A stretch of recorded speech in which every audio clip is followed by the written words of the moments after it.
It's Tuesday! Yay! Happy Tuesday, sweetheart. How are you? Tuesday to you too. I'm happy today. I'm I was happy last Tuesday and the Tuesday before that, but super happy today. And why are we happy? Because we have a psychologist on today. You love it.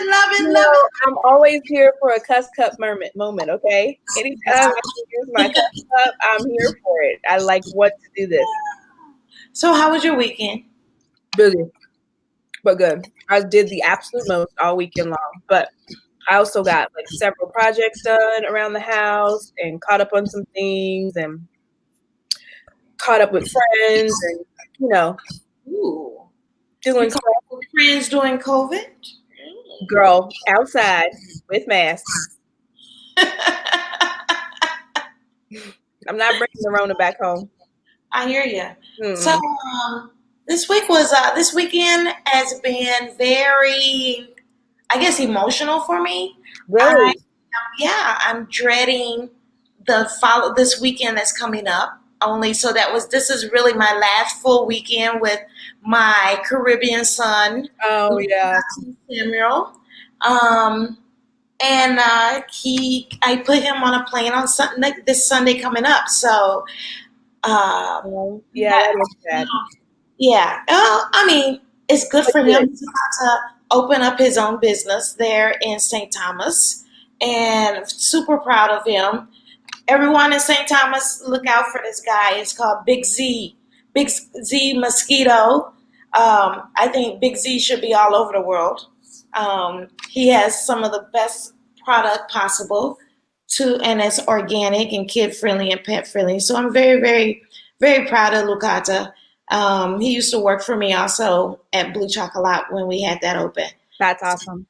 That's awesome. Well, today's guest is kind of amazing. And when we were doing the green room stuff, I told her that she was my best friend in my head. I've been connected virtually because of you, but I've been following her, and I feel like we're best. We just love each other, and we just read each other today. But the one thing that I love that she's been doing during COVID is the cocktail recipes with the history.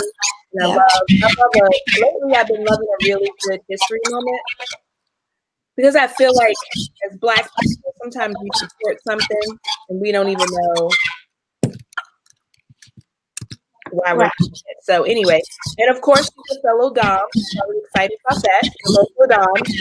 So that was really exciting. Yeah. And what else do I have? Of course, James Beard. Yeah. All of the things. I don't know. What's the restaurant she's with now?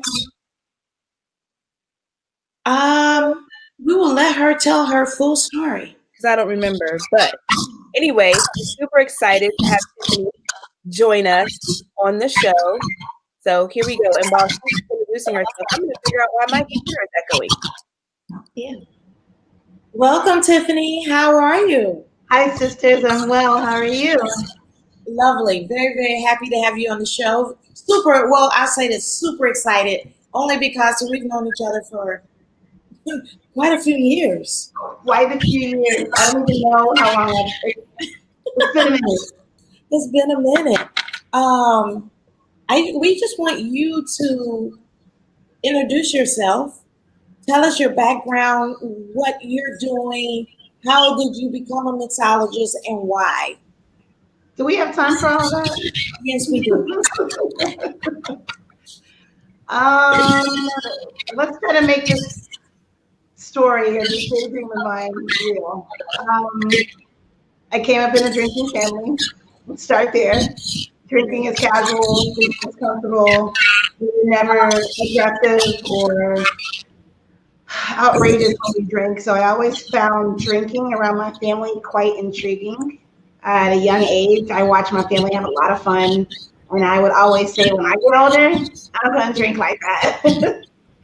So as I got older, before I could drink, I kind of sipped a little. I can't say I did sip a little bit. But there was a little more to my inquisitiveness. I wanted to know why it tastes like this. Where did it come from? What else can go with it? Like, how can I make this even better? And then I decided to get a restaurant job because that's what you do, you know, in your early 20s. You jump in a restaurant while you're looking for a real job. And I fell in love. I could not get away from people. I love making them smile. I love making cocktails for them. At that point, I was just making drinks for them. Give me an order, I got you. But then I would always just keep trying new things. Some of the staff I worked with just kind of picked up on it. Like, you were like doing things we wouldn't even imagine. And I'm like, I'm just kind of winging it. Literally, I'm just tossing this, tossing that, tossing this. I didn't even know what the word palate meant. And I knew how to make a drink sweet and sour and maybe salty and maybe bitter, obviously boozy and pretty. And in 2008, I ran into a very interesting news article that said there was going to be a restaurant opening in the airport, a fine dining restaurant. And I'm like, yeah, no, that doesn't make any sense. You can't open a fine dining restaurant in the airport. A friend of mine was going to apply for the job. I already had a great job, and she asked me for a ride to the airport.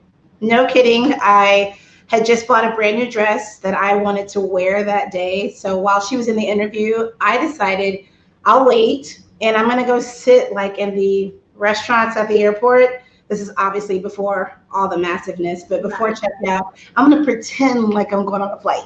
Not kidding. Not kidding. I love it. Not kidding. And I'm dressed for success. I can't even deny it. The dress was gray and black. I'll never forget it. And when her interview was almost over, I went over kind of peek and see how the interview was going. And two gentlemen were in the hallway like, did you get your application? And I'm like, nope. And they're like, well, come on in. And me being me and silly, I'm like, I'm going to go have this interview for fun. Silly. I walked into an interview, one of the most casual, most comfortable interviews I've ever been on. There were all these men, they were Black, and they were interviewing me, like getting to know me like a friend. It was kind of a speed dating thing where I'd sit with a chef and another chef and a bartender and a chef and an investor, and they were all Black men. And all of their questions were so comfortable. Like, what's your favorite food? Like, what do you like to drink? And I'm just popping them. And I gave them my business card that I had a small business card at the job I had. And by the time I got back to my car to drive home, they gave me a call, like, you got the job. And I'm like, I don't want to. So in my mind, I'm like, okay, I have to quit my job or I'm going to have two jobs. But as I watched this restaurant grow, One Flew South, Atlanta Hartsfield Airport, as I watched it grow, I was there before it was even built. I felt it. I felt the energy. I felt the vibe. I saw that these Black men were going to let me be myself, along with talk about my culture and my history and my style. And it seems like a long time ago. That was 12 years ago that we opened One Flew South. In that time frame, I became the best airport bar to travel in the world 4 times in a row. We were James Beard nominated twice for service. I wrote the Beverage program. We took care of anybody, you name it, celebrity, Black greatness, sports, you name it. They came to see Chef Dwayne, myself, Chef Todd Richards. We crushed it. We crushed it. That was an amazing experience each time. I would get so excited to come and fly through Atlanta just to eat and drink at your bar. You know, it always had like this extra great experience on top of flying wherever you're going, you know, because you guys made it so special. We worked our butts off in that small 83-seat space in the busiest airport in the world. 100 million people travel through it, and we had the nerve to be the best restaurant. And I'm like, what are we doing? It was insane. We had such great friends. We built an empire on service and greatness and, dare I say, Black excellence. We couldn't stop. And we were just being ourselves. But people like you would reroute their flights just to see us. Mm-hmm. People hated Delta. People hated Atlanta. People Lord, were like, "No, but I have to go." And we had a great time. I left the building 4 years ago to take all that I collected from the bar, all the friends, all the network, all the brands, all the farmers, all the chefs, and I decided to put them in my own database and go independent. And scary, I still cry daily. I have the pleasure of working along some amazing brands still independently, but express not only myself, but the education and American Cocktails, which American Cocktails sits on the shoulders of Black and African Americans. So here we are. Right, and I love that you said that last part, because I don't think that a lot of people have really understood that. We talked earlier a little bit about Uncle Nearest. Of course, now people are starting to understand that story, but I think that that's the whole point of this podcast, and every little aspect of what we're talking about. We're talking about the contributions of brown and Black people that just have gone unnoticed or unacknowledged, but they're there. And I love it when you and Teresa and other people are online, like shouting, and have been before it became a moment, shouting it from the rooftops, like, "Hey, did you know?" So Yeah. before we get too into it, tell us about this cocktail that we're sipping on. Yes. It looks beautiful. I'm glad that you followed my lead to have a drink. It's really hard to talk about cocktails without drinking. I named the drink Yates. Yates is after a gentleman named Jack Yates. He was a free slave out of Houston, Texas, where I grew up, and my family resides outside of Houston as well. And I chose Yates because Jack Yates was one of 4 gentlemen that had this fundraiser right after emancipation. Well, Juneteenth, that is, 1865. There was no place to celebrate. Finally, emancipations happened. We obviously know the story of Juneteenth, where it took 3 to 4 years for Texas and Galveston to know that we were free. And so finally they had a chance to celebrate, but they had nowhere to celebrate. So they purchased land for $1,000. Jack Yates had a fundraiser and raised $1,000 to buy property. It's called Emancipation Park. And I love Jack Yates' story. Jack Yates is also an amazing high school in the city of Houston. And there's some homage to it. They also love to drink at Juneteenth and celebrate. And so all cocktails were red for celebration. Obviously we had, I guess we'll call our typical barbecue dish, but the drink was always red.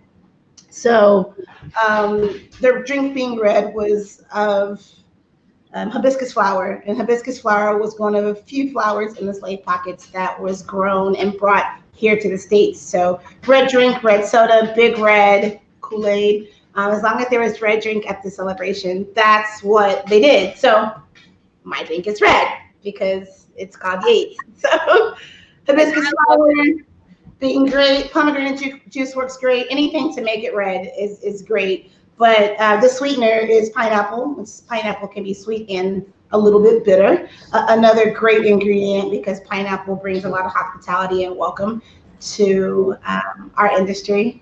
There's some lime or lemon. We have to have some acid in there to balance it out. And club soda for the bubbles, for the energy. And then you can do any kind of liquor that you want. So mocktails are just as important as cocktails, but mine has tequila inside today. I put the mean mule agave spirit in mine, so yes. So what's great? Huh? Good for you. Yeah, I needed a little bump. My dog wants to play with us right now. That's okay.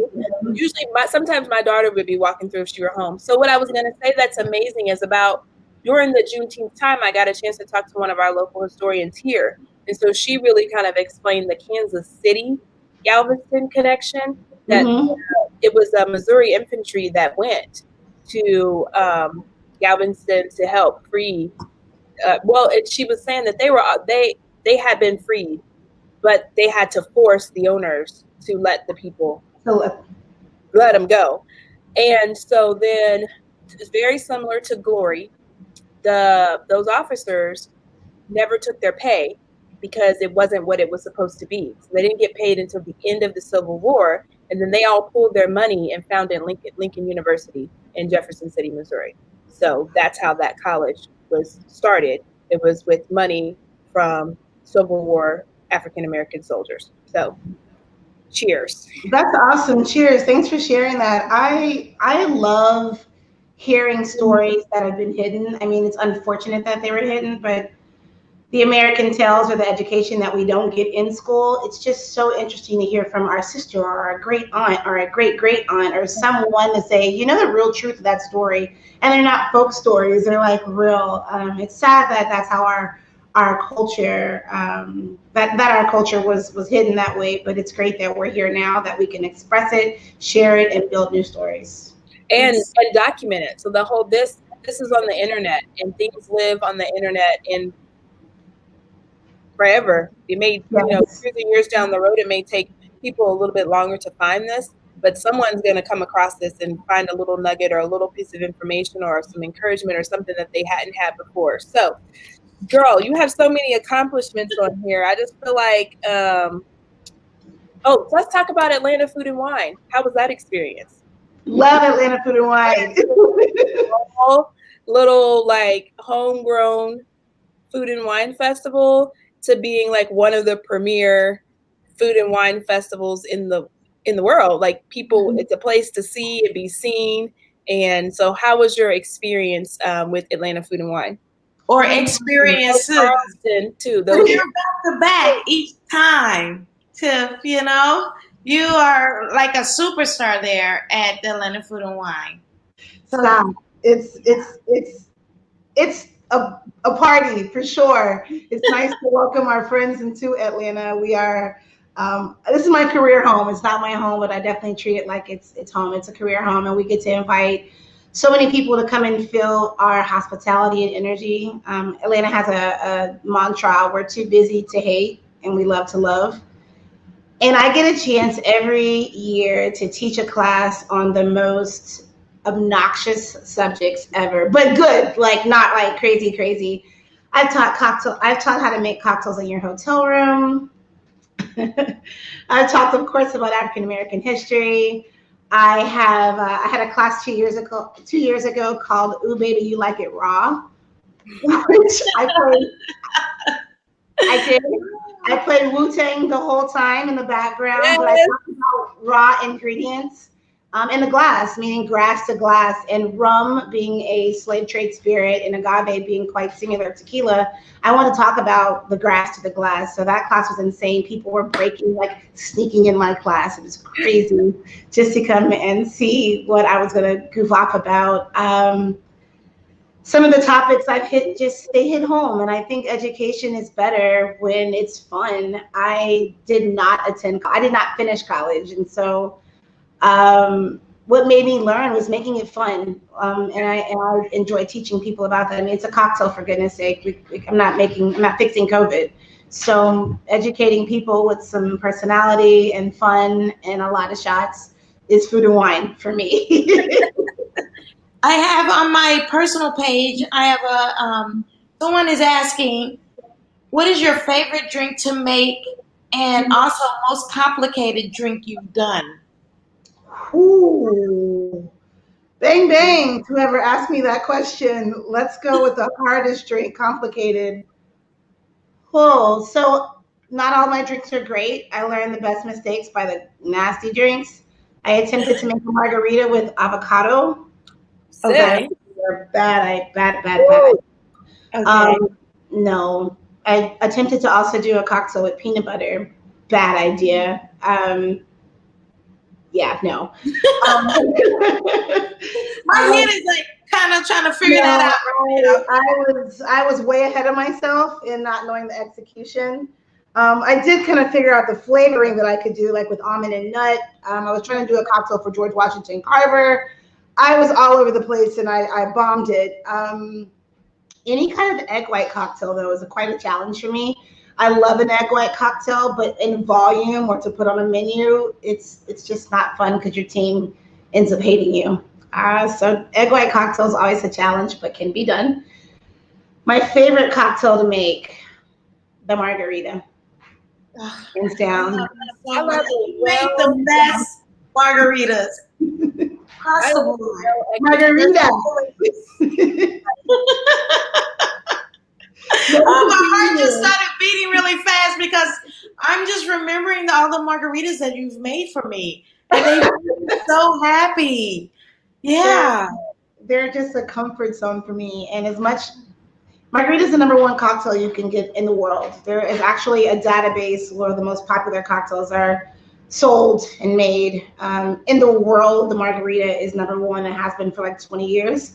One time another cocktail beat it, and it was the Cosmo, and that's because of Sex in the City. Yeah, I can see that. But you can go anywhere, fine dining, hole in the wall, black, white, and just look at a menu like this and say, just give me a margarita, and you can get it. You can get it. But are they good? That's the question. Bartenders tend to say, they ask you like 4 or 5 questions. You say a margarita, they're like, Cadillac, Toyota, salt, pomegranate, sugar. You're like, what? I just want a margarita. I don't see a lot of them.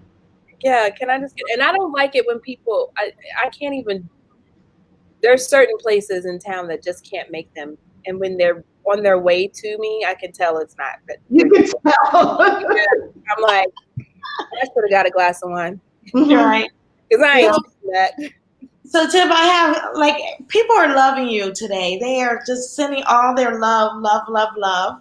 As always, wherever we've been together, you just, you bring sunshine wherever you go. So, but I have quite a few questions here. Chef Paula, she just asked, what are your 3 of your favorite farm-to-table cocktails? Farm-to-table cocktails. Yeah. Chef Pam, you mean like fresh ingredients? Is that farm-to-table? I don't know what Paula's trying to say. As in, let's go with that with fresh ingredients. Well, that would be all of them because they're all better than fresh ingredients. Yeah. They better be. I remember asking Chef one time, "What's farm to table?" And he's like, "I'm not answering that question for you. Don't even ask me that." My top 3 farm to table cocktails. Any kind of tea cocktail. Is that farm? I think steeping tea and adding a sweetener with booze and citrus is queen. Farm to glass. The margarita, is that bad? Like agave and lime? Okay. That's a hard question, Chef Pam. Farm to table. Rum on the rocks. Like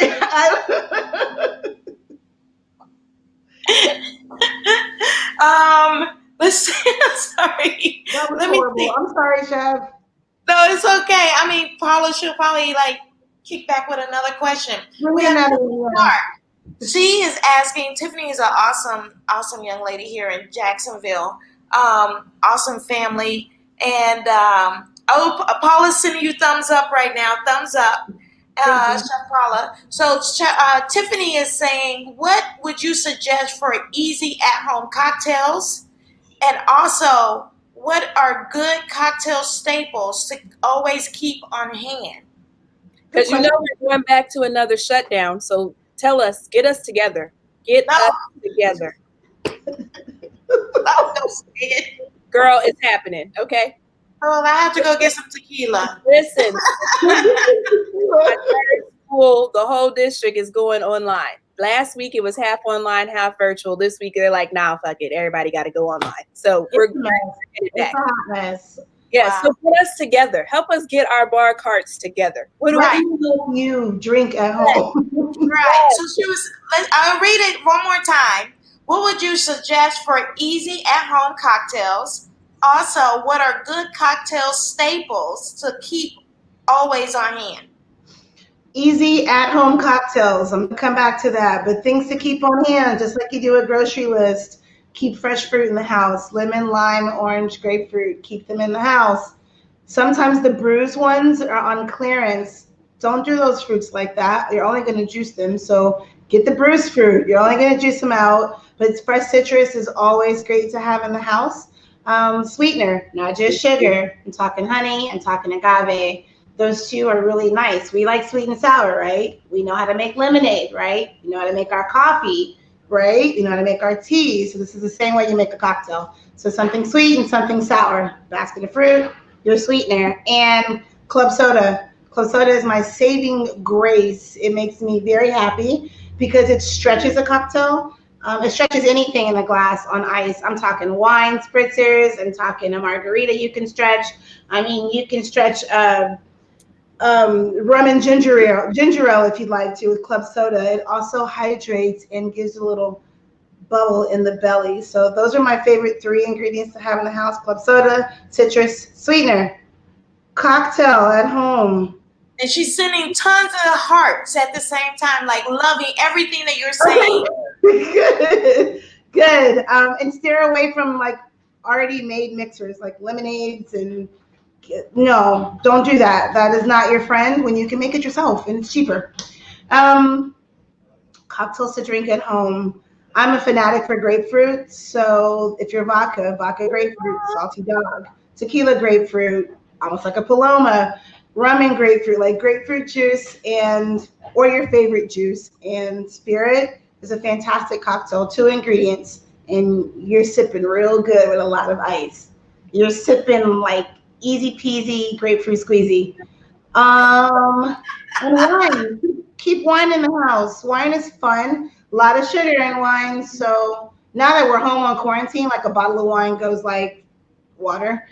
But stretch your wine, meaning put your wine in a glass, not the expensive wine, not quite the all the way cheap stuff, but right in the middle of the road, stock you a couple of bottles of wine, put it on ice, throw some club soda in it and some fruit, and go about your Zoom meetings throughout the day.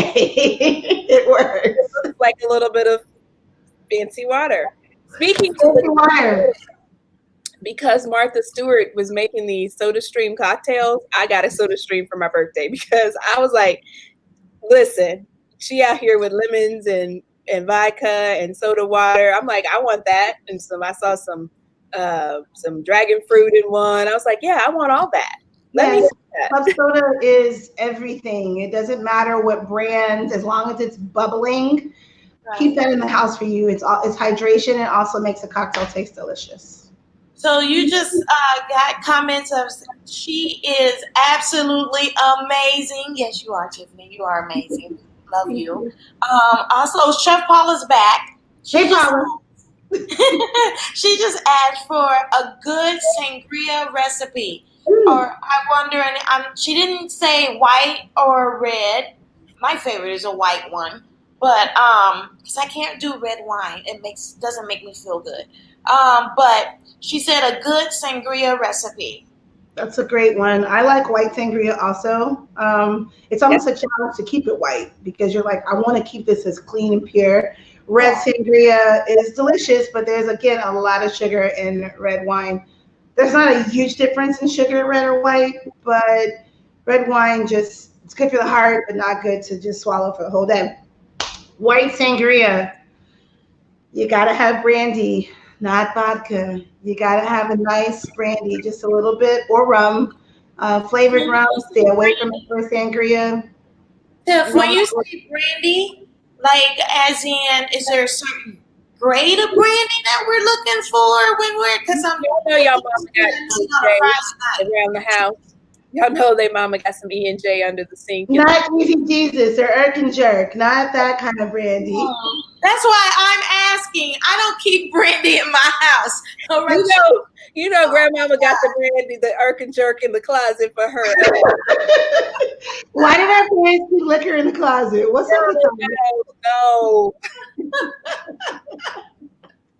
But a brandy is nice. That would be a traditional recipe. I know I just said clear spirits, but a little bit of brandy goes a long way. It does have just a nice taste, grape flavor. If you don't have brandy, rum is the way to go. White rum, dark rum, a whole lot of fruit. Passion fruit is really fun. Rum in mine.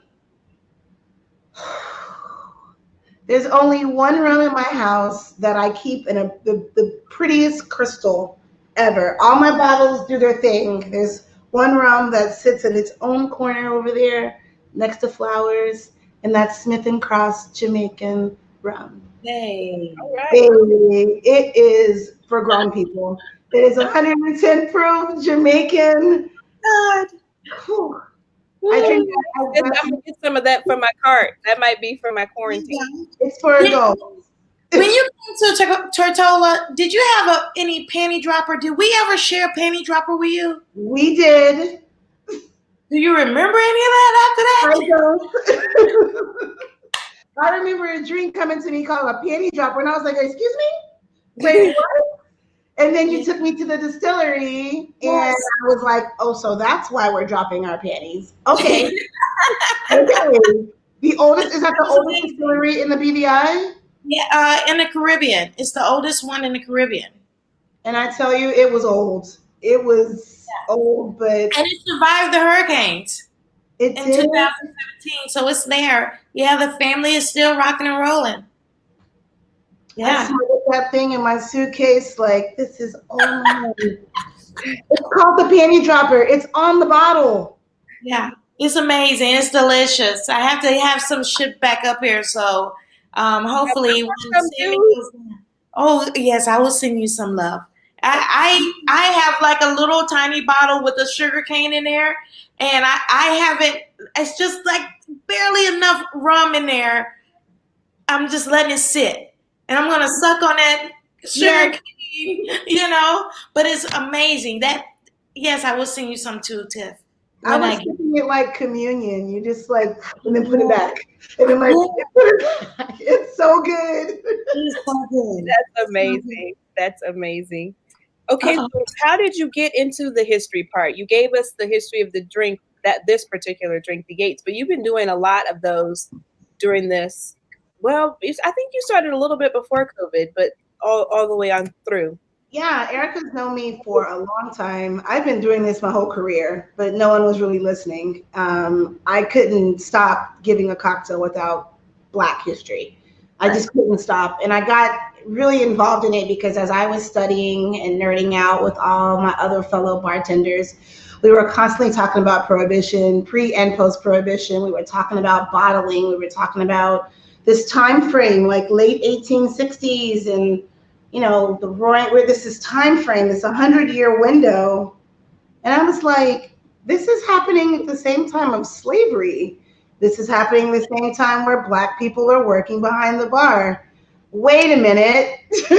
And I still can't stop. Any kind of bar convention that we go there on agriculture and bottling and why the name is this and the botanicals. And I'm always like, yeah, but who was working? Yeah, but who was in the field? Like, who did the bottling? I could not stop wanting to know who was working. So Black people were working, slaves were working, women for a very long time were the only bottlers. There's still some distilleries to this day that only let women handle the bottle, putting the sticker on and do inspections. Women only. Those are the things you find out when you travel and hit 1 million distilleries in your life. And I can't help but to make a drink and think about the hands and the work behind it, like the real hands, the legit, the hand work and brain work. It hurts my heart, but it also beats my heart. Right. Yeah, well, I can't wait till all this craziness around the world is over so I can have you here. Because, Kansas City didn't really have Prohibition. We had a mob. He wasn't really a mob boss, but Tom Pendergrass made sure that the liquor stayed flowing. And during the entirety of Prohibition, there was not one alcohol-related arrest in Kansas City, period. I was just reading about Pendergrass today, obviously Coca-Cola, but I'm in the midst of studying about bitters. Angostura, the Trinidad Tobago, just shipped me. I'm familiar. Yes. Have you had this yet? I haven't had it. I've just seen it. I'm going to send it to you because this right here. Yeah. It's very good. You're so on point right now. You're so present. I'm reading about bitters. Obviously, we know it's medicinal. From the books that I'm reading and the research, this is obviously Egyptian. Right. Egyptian. I'll just leave it there as studies and all natural. And Trinidad Tobago makes Angostura bitters. Angostura bitters just launched another bitters, a cocoa bitters, giving homage to the cocoa bean. And they ship me a box, and I love it. It's delicious. And I made my favorite Trinidad cocktail called the Trinidad Sour. And before I posted it, which I was going to do today, but I was going to wait, I started researching more and more and more about actually who the creator of Angostura bitters, who his slaves were, because they don't talk about that. And I'm digging and I'm digging, and I only have like 3 to 10 names right now written down. But yeah, Pemberton, smart guy, but who was working for him? Right. Where did they get this influence from? Where are they getting these ideas and these spices? I think that that's always something that needs to be brought out and talked about. So every time I see your post, I'm like, oops, share. Yeah. Share. Read this. So, and we have, okay. Now, of course, you're one of our fellow doms, so I'm excited about that. You know, that's something that not a lot of African-American chefs here in town have participated in that organization, but I feel like it's something that we need to be involved in, and we need to be seen, and we need to make our voices known. And people they're like, yeah, but it's mostly, Caucasian. There's not a lot of Black people. I was like, yeah, but you can't change the system from the park. If they're on the building and you're outside at the park,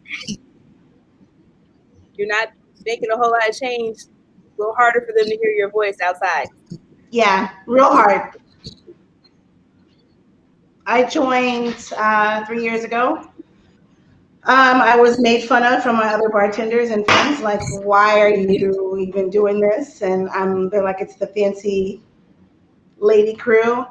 And I'm like, that's why I'm joining, because I belong. And so what? There's only a few Black people.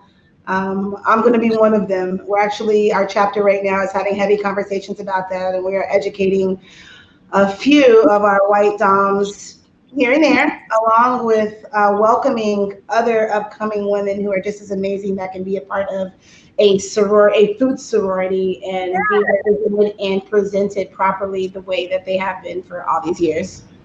Yeah, I never thought of the concept of food sorority, but yes, that's exactly what it is, and I love that. So I try to encourage my fellow chefs here in town to be involved for the same reason, because we belong. We've worked our behinds off, and we belong. We deserve our work to be on that platform. I'm all about it. There's everyone on the liquid side. First, I absolutely love being considered a culinarian because I look up to all chefs. And when you think of culinary, not many people think about the liquid side, front of the house, and when they do, they think wine. And to be on the spirit side of things is still overwhelming at times, because when I say I'm in spirits, they're like, oh, and I'm like, what's the difference between having a proper cocktail versus multiple bottles of wine? Like, I'm sorry, I'm missing it. So I enjoy representing the spirit side of things. I enjoy the Southern hospitality of it all. I love what I do. And the spirit part plays in. Everybody, that's a thing. People are waiting at a trendy restaurant. Who's the first person who greets them when they come in the door? The bartender. You guys are getting them primed and ready for the dining experience. If they don't have a good experience with the bartender, it's an uphill battle for the server and the food people after that. So I feel like the bartender really sets the tone. And typically people come in and they have a cocktail first, or they come at the end and they have a nightcap. Mm-hmm. It's the bartender that, to me, I've seen it. They bring them back.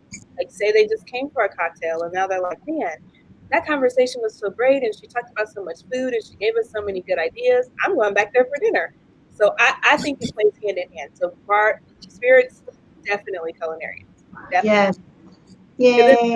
I think people have to get a mixed drink out of their mind. They think of it as like, oh, I just put a whole bunch of liquor and some ice and some soda or some club soda and some lime or lemon. I'm like, no, it's far more complex than that. The way you guys are creating these cocktails, when I read those recipes you post, I'm like, God, I never would have thought of that. So it's work, but it's balanced and it's fun to. So a lot of thought goes into it, and spirits, alcohol, the bar makes a large percent of a restaurant. It makes the money of the restaurant and sends some comfort. So it's exciting to be respected on that level. Awesome. Now you said that you like to make them pretty. Where do you get your inspiration for the garnish, the prettiness of it? Because all of your drinks look like little art pieces. Thank you. I love color. You can't tell by the walls of my house. I love color. I love color.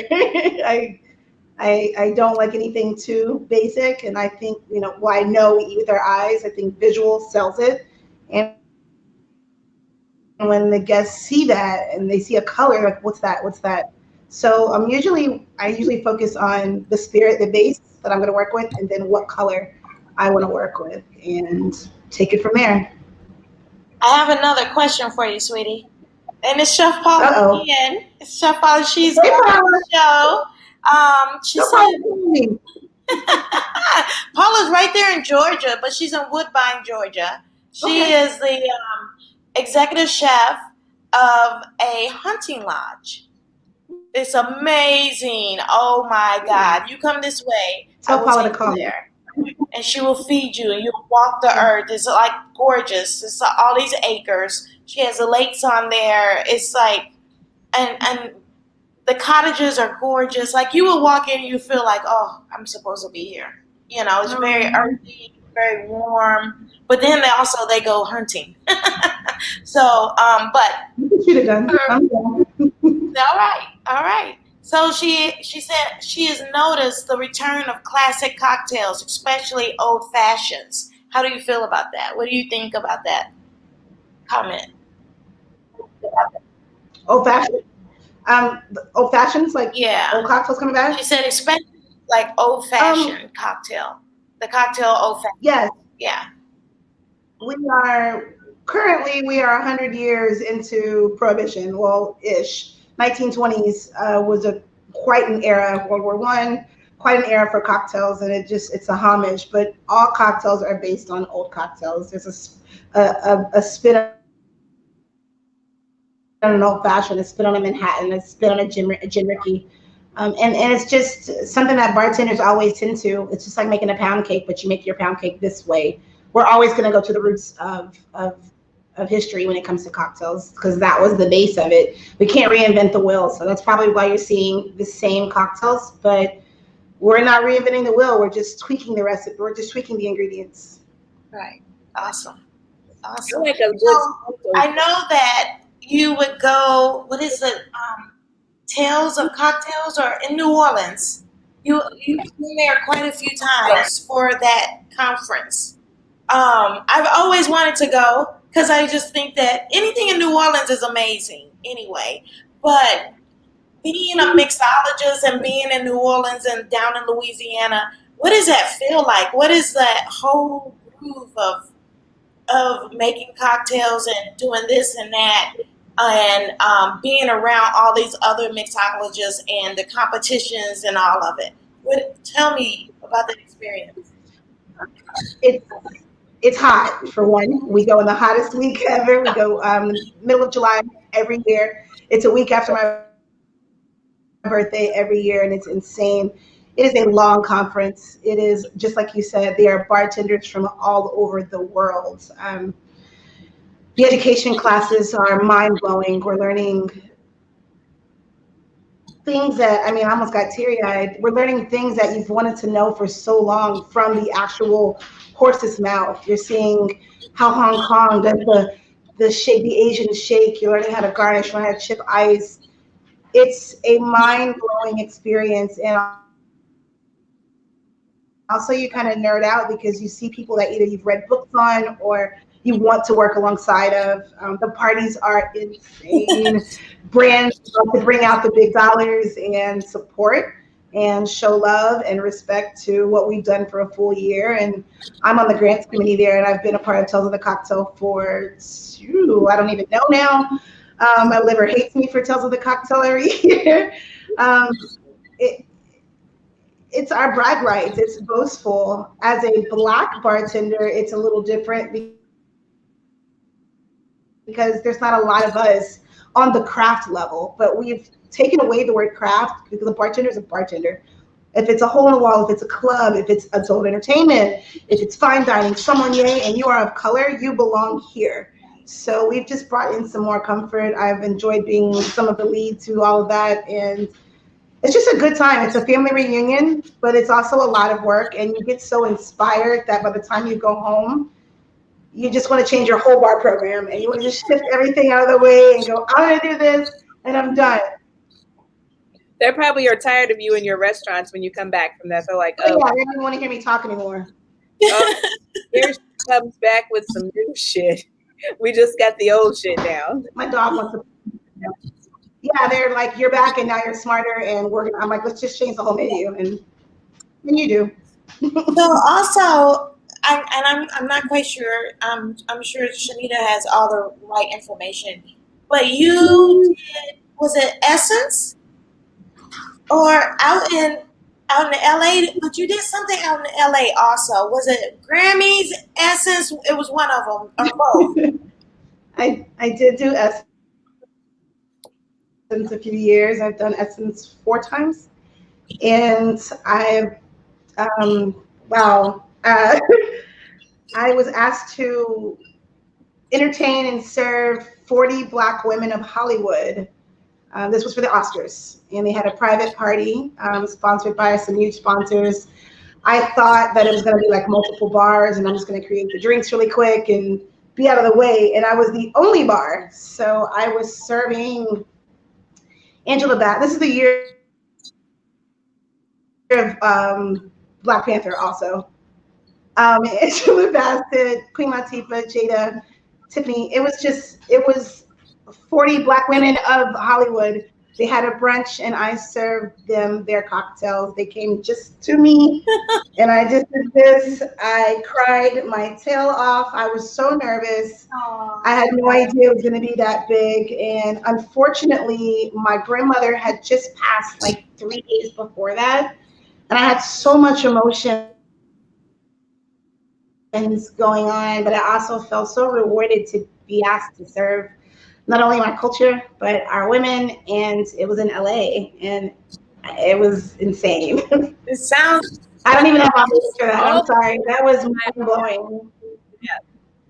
Yeah. All my arm hair is standing up right now. I'm like, it was crazy.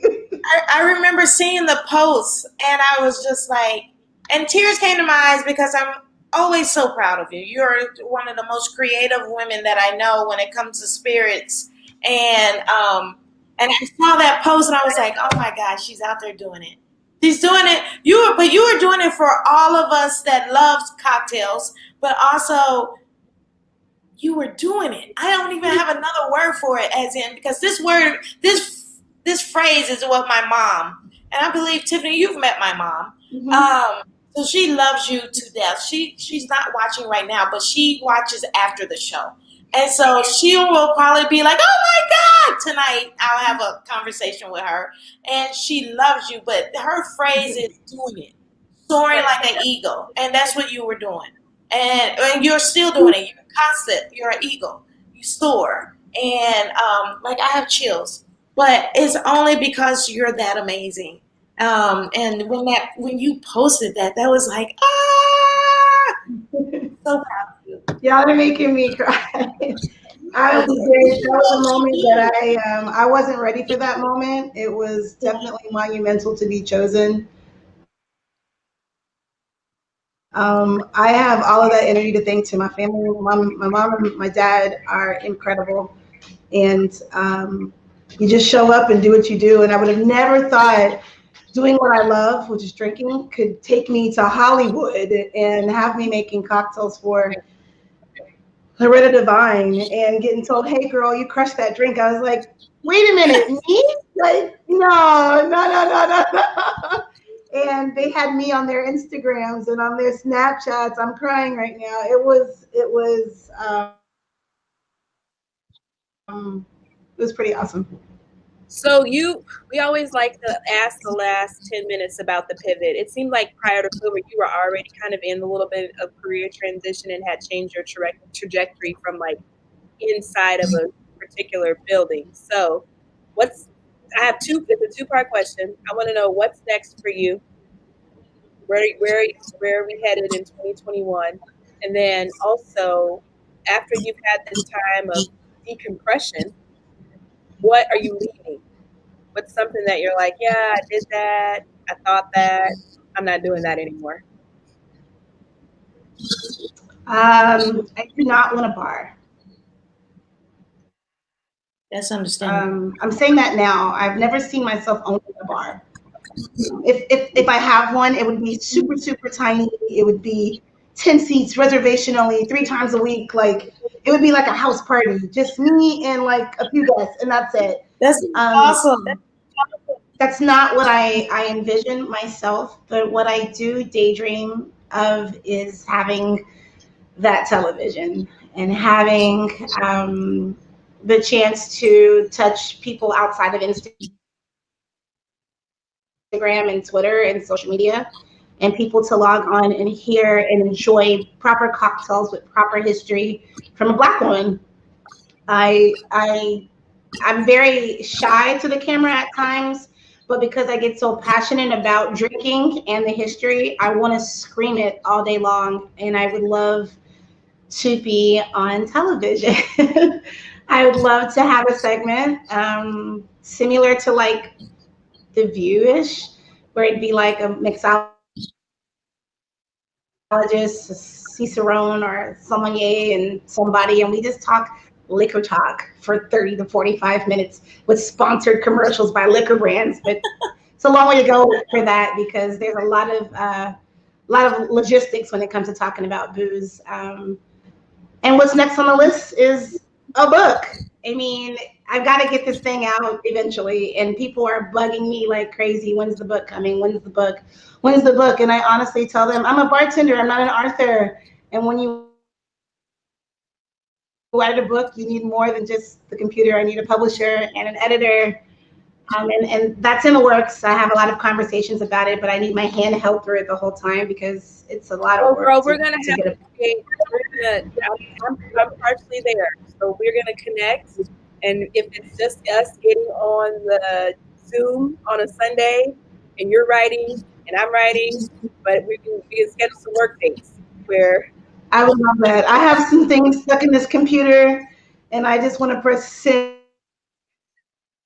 to the world, and it's got so many stories similar to my IG, but you have one more question. Chef Paula is like all over you right now. I know, right? Well, it's like 2 in 1. She has your favorite signature drink for men, and then the last one is, you have any mocktails for kids? I do. Mocktails, I think, back to that club soda thing, I don't want to sound redundant, but I love giving children or young kids club soda, bubbles, a soda water, where I come from, you call a soda water a pop. It's fun for kids, but just juice and club soda is great. Apple juice, pineapple juice, orange juice, and throw some fruit in there. It's visually fun for the kid, and it also hydrates them, and it's fun. And when you were kids, they cut it with water so you don't get that sugar, but why not give them bubble water? And Chef Paula, I don't believe in masculine or feminine drinks. I do not know anything about what men drink or women drink. I just know what people drink, because a lot of men drink differently and women drink differently, because if they say how I drink, people say I drink like a man, and I take that quite offensive. I'm like, what does that mean? I drink like a man. Does that mean you drink like a girl? But but gentlemen, men, the masculine energy tends to like something with volume. So I'm neutral on that answer. Gender neutral. We are in a whole other time period right now. I don't have the proper answer for what men drink. I love to ask men what they don't like, and then you can go from there. And most men say, I think I don't want to eat or whatever. Right. I think the reason why she's asking is because she is, you know, the chef of a hunting lodge. The majority of the clientele that she has are men. So I think she's kind of searching for that little extra oomph that goes along with her menu and you never know. Well, okay. So you never know that you won't meet her. I know for a fact that you will meet Paula very soon. She's always up and down the road that way. So you might get a phone call saying, "Hey, I'm Chef Paula." You know. I'll answer. Okay, Chef Paula. Okay, let me change that because now I have a better answer.